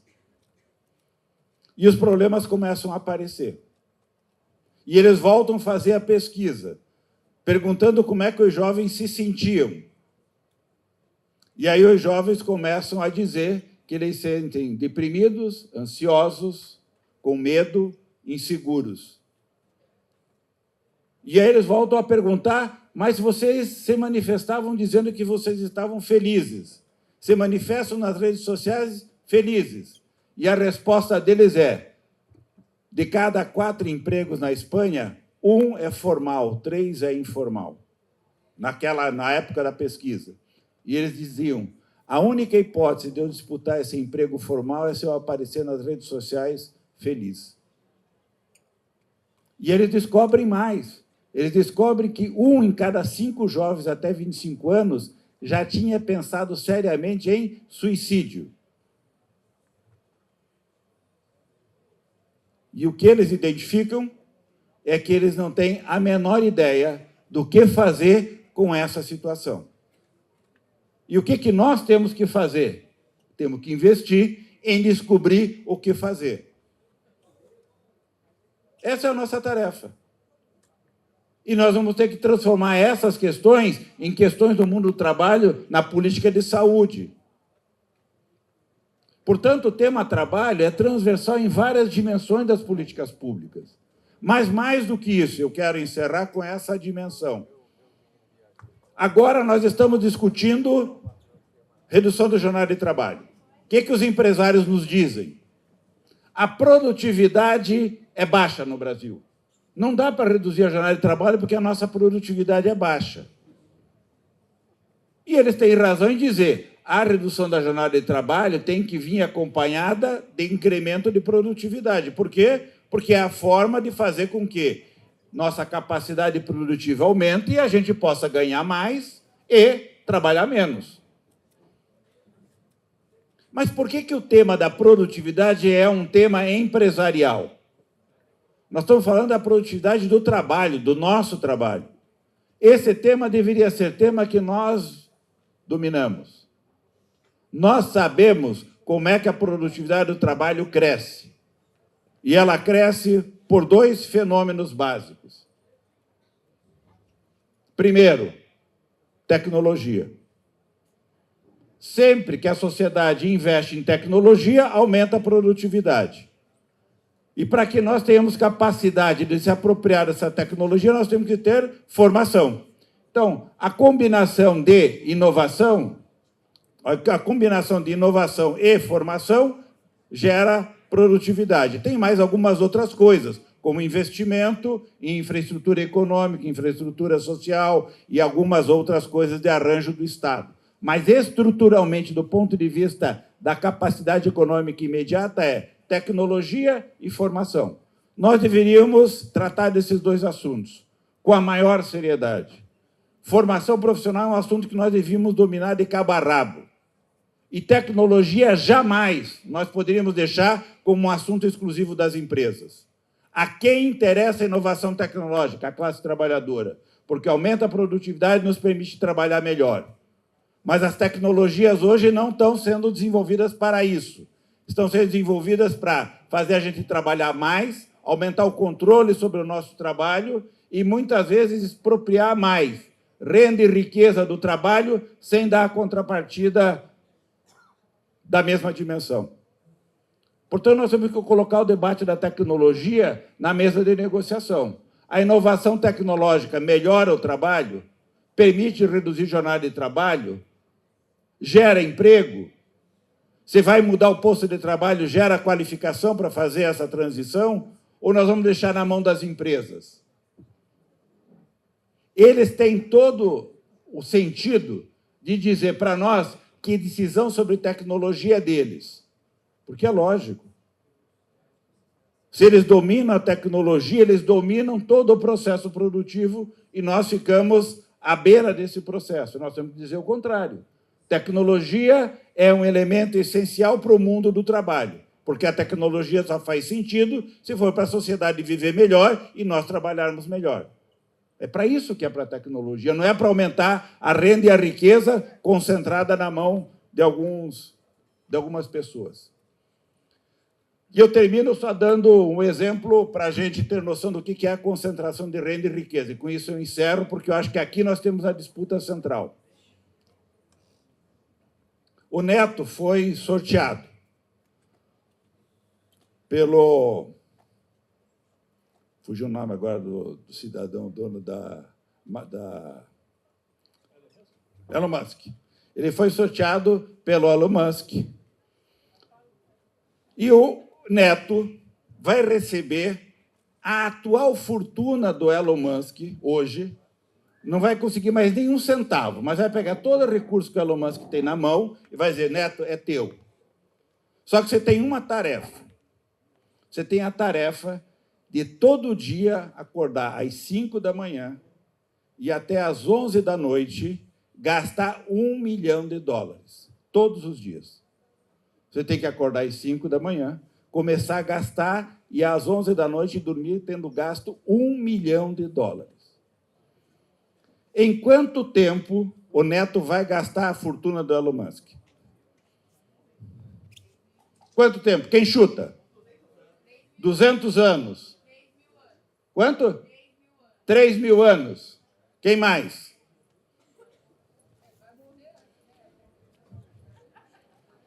Se o Neto gastasse $1 milhão todos os dias, ele poderia gastar durante 3.250 anos. Essa é a fortuna que ele tem hoje. Ele pode acordar e, durante 3.250 anos, gastar $1 milhão por dia. Não sei se vocês viram, mas, recentemente, este personagem colocou lá um cheque de $1 milhão para comprar o voto para um juiz em um determinado estado. Porque ele pode dar cheques durante 3.250 anos, todos os dias, de $1 milhão para ganhar o dinheiro dele. Sendo que ele continua ganhando milhões de dólares todos os dias. Nós dissemos que não vai ter mais nenhum centavo a mais. Mas ele continua ganhando milhões de dólares todos os dias. Isso é o resultado da concentração de poder e de riqueza, fortemente orientada pela concentração de domínio tecnológico. Deixar na mão dessas pessoas O poder tecnológico de estruturar processos produtivos está dando nisso. Uma concentração sem precedentes, uma força política sem precedentes que diz: eu vou interferir na eleição aí. E cuidemos, porque não tenham dúvida que este cidadão, com este poder, vai tentar influenciar nosso processo eleitoral, como influenciou na Polônia, como influenciou na Hungria recentemente, perderam a eleição, mas interferiram pesadamente no processo eleitoral por essas ferramentas que nós temos todo dia nos nossos aparelhos celulares. Portanto, mundo do trabalho, Egeia, é um mundo do trabalho que pode estar nas políticas públicas, deve estar no centro do desenvolvimento, na discussão de produtividade, tecnologia e formação profissional, mas é também uma disputa essencial, porque é o mundo do trabalho que vai fazer com que a gente possa apresentar um outro projeto de país, um outro projeto de nação, mas também um outro projeto de distribuição da renda e da riqueza que a gente pode e deve produzir no nosso país. Muito bem, Clemente. A questão da escola integral, Neto, nos faz aqui revisitar Leonel Brizola, que já nos anos 80 defendia a escola pública integral e que hoje vai se tornando um consenso no nosso país, e o Clemente demonstrou a importância disso. Se a gente pudesse, Clemente, traduzir isso numa frase, esse Estado que foi mostrado aqui pelo painel que debateu a questão das doenças psicossociais, esse Estado neoliberal, ele não é um Estado fraco, ele é um Estado altamente controlador, e as doenças que acomete a maioria da população brasileira e mundial, como já foi demonstrado aqui pelas pesquisas, as doenças mentais, as doenças que levam metade da juventude espanhola se considerar infeliz, essas a gente pode atribuir a um único modelo econômico, um modelo neoliberal, financiarizado e que é hegemônico no nosso país, no mundo, e que nós temos a ousadia de lutar contra ele através dessas propostas que nós estamos debatendo aqui. Então, se tem um inimigo que nós temos que combater, chama-se neoliberalismo, que são essas políticas que predominaram a partir dos anos 80 e que trouxeram essa infelicidade para o povo brasileiro e o povo de todo o mundo. E termos estados imperiais, como é hoje o presidente dos Estados Unidos, cercado dos bilionários das Big Techs. É isso? Então, Neto, vamos partindo aqui para a última intervenção dessa segunda rodada desse painel. Neto, o sindicalismo precisa apenas participar do processo eleitoral ou disputar programa? Olha, eu diria o seguinte. Na década de 80, você começou bem lá falando da introdução do neoliberalismo, consenso de Washington. Se vocês não conhecem o consenso de Washington, a gente vai ter que fazer uma discussão sobre ele, que introduziu tudo isso que a gente tem até hoje. E a grande virtude que eu acho de todo esse processo é que hoje a gente constatou que faliu esse sistema. Quem é e quais são os países que se desenvolveram e por que desenvolveram? Vou citar a China. Não seguiu a receita do Conselho de Washington. Vietnã não subiu os asiáticos, não é isso? Todos os demais países que fizeram a cartilha do Conselho de Washington faliram. Ou seja, ficaram depauperados os países, as suas estruturas todas arrasadas e o rentismo dominou. Se você pegar o Conselho de Washington, dizia que a gente já tinha que ter, naquela época, em 89, uma moeda única nas Américas, que era o dólar. E alguns países até se arriscaram. Você pega Costa Rica, é dólar. Agora, acho que o Equador está querendo botar dólar. Não sei se já botou, você esteve lá agora? Já botou dólar. O Uruguai, lá atrás, tentou. A Argentina dolarizou a economia. Ou seja, essa receita, ela enfraquece o Estado, diz que tem que ter Estado mínimo, privatiza tudo. Que é o receituário aqui de São Paulo, por exemplo, e que o governador Tarcísio entregou a Sabesp para o rentismo, né, porque são fundos que compraram, que, na verdade, estão infelicitando toda a cidade e todo o interior de São Paulo com a péssima prestação de serviço que são serviços de saneamento e água e esgoto, não é isso? Agora, como é que muda isso, né? Eu vou propor para vocês aqui que a gente faça um seminário, tem que ser um seminário profundo, que eu acho que a gente tem que lançar aquilo que o Boulos falou algum tempo atrás, não é isso? O consenso de Pequim. Para a gente começar a discutir por que deu certo aquilo. Por que ele não seguiu a receita aqui e deu certo? Os Estados Unidos está fazendo isso agora.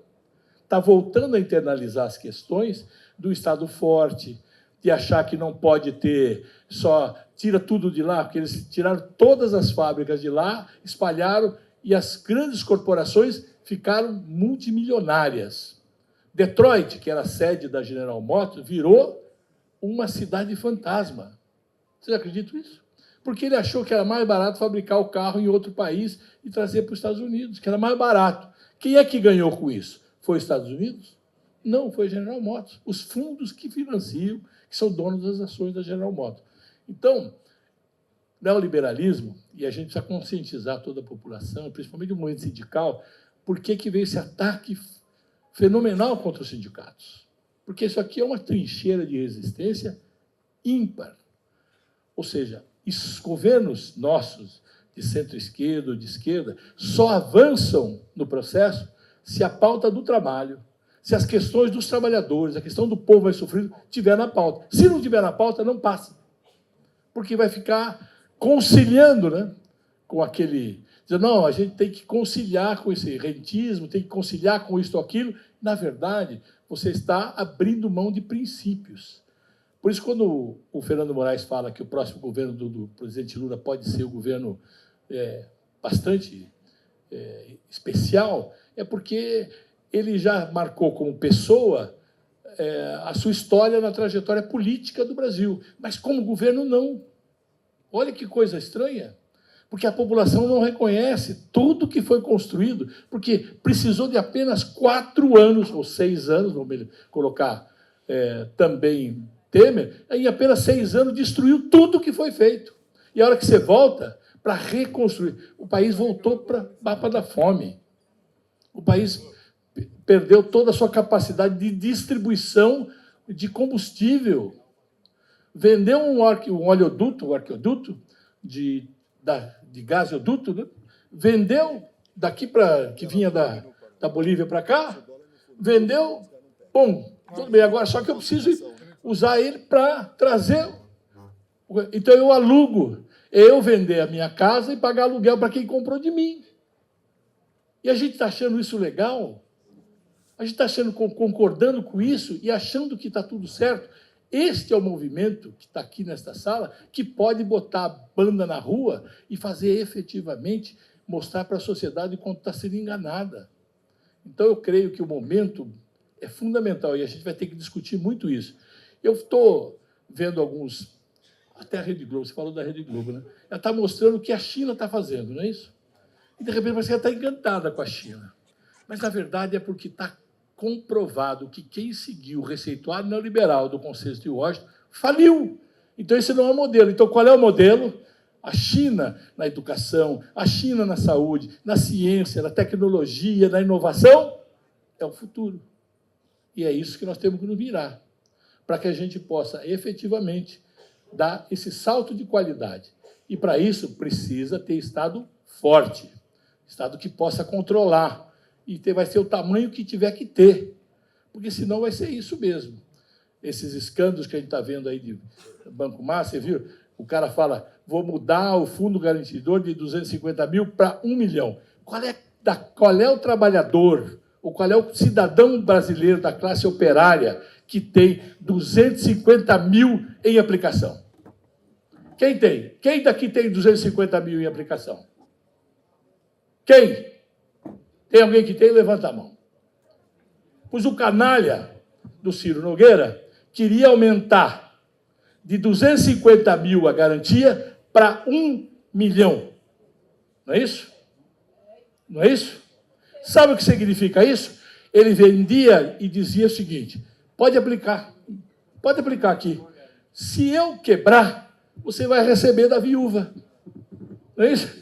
Ia quebrar todo o sistema financeiro brasileiro, que o Fundo Garantidor é também composto por recursos colocados pelos demais parceiros bancários, não é isso? o Fundo Garantidor são todos os bancos do sistema financeiro, né, que colocam recursos. Então, é uma proporção por conta corrente que os bancos têm. Mas olha que interessante, a maior parte dos recursos do Fundo Garantidor são públicos, porque são da Caixa, que é o maior depositante, e do Banco do Brasil. Eu discutia isso, inclusive, quando eu estava na presidência da Caixa. É um absurdo, porque, por exemplo, o Fundo Garantidor cobriu até 250 mil dos clientes. Sim, mas ele não é só o Master, não prejudicou só os clientes. O recurso, boa parte desses recursos são públicos, é do Veja, povo. eu vou repetir, quem é que tem, da classe operária, do povo trabalhador, e você pode responder essa pergunta, que tem 250 mil aplicado? Não. Ou seja, é feito para... Importante destacar, os grandes investidores, com certeza, não tinham dinheiro no Master. Não tinha, não são tontos, porque aquilo era uma pirâmide, né?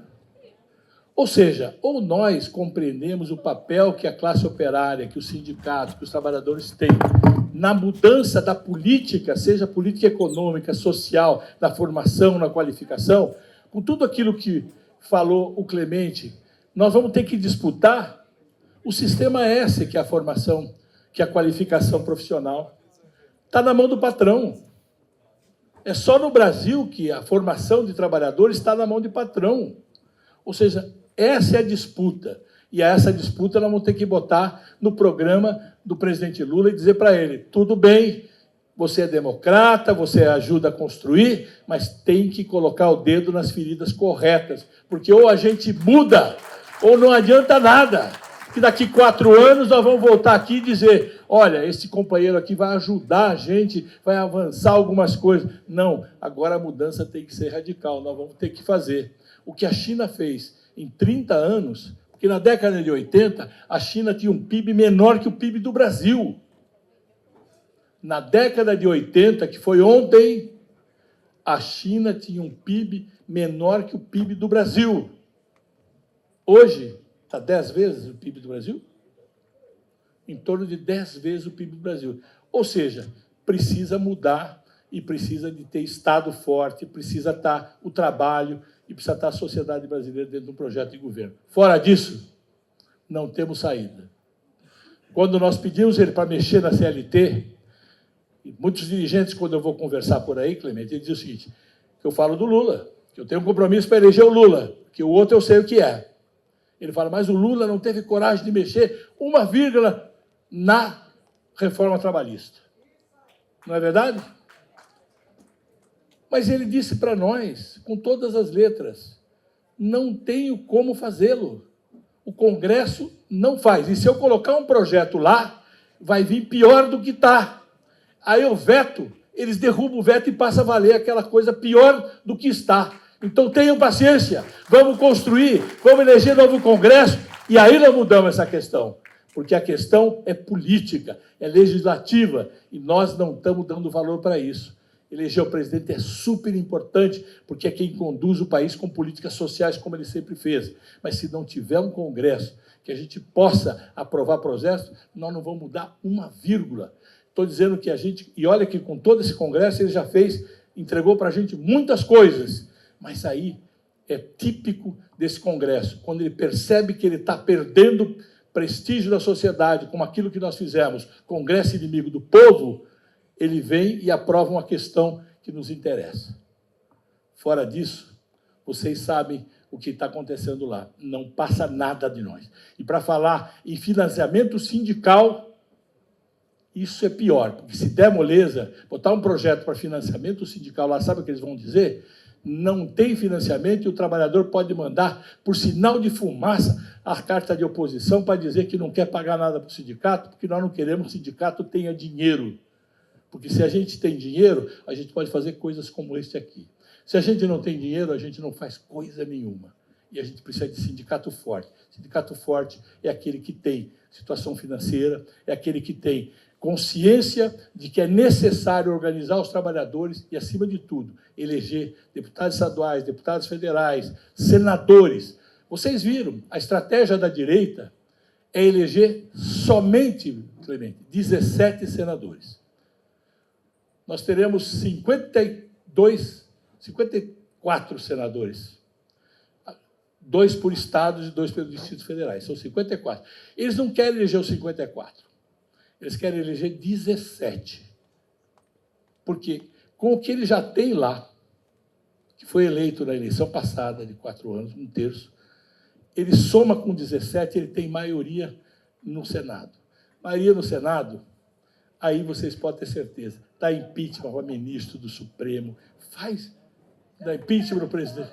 Não é verdade? E aí a técnica dessa direita é desqualificar o Supremo, é desqualificar as urnas eletrônicas, é desqualificar o político que é de centro-esquerda, ou seja, é desqualificar aquele que pode nos representar. Por isso, companheirada, ou a gente tem clareza disso e não podemos permitir de eleger senadores. Esse cara é legalzinho, não tem legalzinho. Ou está do lado de cá, ou está do lado de lá, porque na hora H vai votar contra você. Muito bem, Neto. Com isso, então, gente, nós encerramos aqui esse debate profundo e a permanência da maioria dos membros aqui da nossa reunião no debate mostrou que realmente o pessoal está interessado. Quer dizer, não só nós temos o compromisso de eleger o presidente Lula, como nós temos o compromisso militante nas nossas cidades, nos nossos bairros, nos nossos locais de trabalho, de eleger deputados, deputadas, mulheres, aumentar a quantidade de mulheres que nós temos no parlamento, que diminuiu muito. Deputadas e deputados, senadores comprometidos com a defesa da democracia, com a defesa da soberania do nosso país e com um projeto que vem sendo desenhado pelas centrais sindicais e também por esse mandato do presidente Lula, que foi um mandato de reconstrução, que entregou muito, mas nós queremos mais, né? E o presidente também tem dito, né? Ele tem feito tem tido essa inteligência. Nós precisamos fazer mais, e ele tem consciência disso. Ele falou com muita clareza a questão da escola integral, né? Aquele vídeo que ele fez para o Congresso do PT, ele deixou claríssimo. É necessário que a gente invista muito na escola de tempo integral, como disse o Clemente aqui, porque nós precisamos de mudanças profundas na questão tecnológica, na questão produtiva, e nós precisamos ter um país mais esclarecido, mais lúcido, que combata essa ignorância, esse negacionismo que vem sendo propagado por essas forças fascistas pela extrema-direita. Gente, então, nós estamos encerrando aqui esse painel com a constatação muito evidente. 2026 não será apenas uma disputa eleitoral entre 2 candidatos, entre dois personagens. Será uma disputa de projeto de país. Disputaremos o papel do Estado, a soberania nacional, o desenvolvimento econômico, a democracia e, sobretudo, o lugar do trabalho no futuro do Brasil. A história mostra que nenhum direito foi concedido espontaneamente. Todos foram o resultado da organização, da mobilização e da participação política da classe trabalhadora. E o movimento sindical terá, mais uma vez, uma enorme responsabilidade histórica. Não basta acompanhar o processo político. Será preciso disputar ideias, disputar programa, disputar narrativa e disputar o futuro. Porque quem não participa da construção do projeto nacional acaba vivendo o projeto construído pelos outros. E a classe trabalhadora brasileira precisa ocupar o centro dessa disputa. Muito obrigado aos nossos convidados, aos nossos participantes, a todos que construíram esse importante momento de reflexão. Obrigado a todos. Está encerrado esse debate.